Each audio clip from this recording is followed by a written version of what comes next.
The Super League, also referred to as the European Super League, is a planned annual club football competition to be contested by an exclusive group of 20 European football clubs.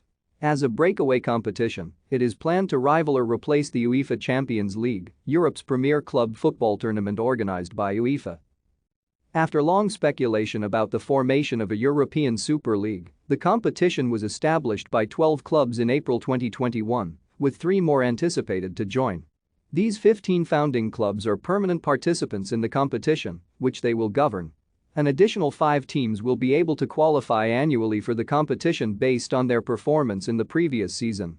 According to the organization, the competition will commence as soon as practicable, with talks of it commencing before or during August 2021. Florentino Perez is the first chairman of the organization. Proposals for the creation of a European Super League date back to at least 1998, when the Italian corporation Media Partners investigated the idea, which failed after UEFA moved to expand the Champions League. Thank you for watching. Like and subscribe if you would like to view more of our videos. Have a nice day.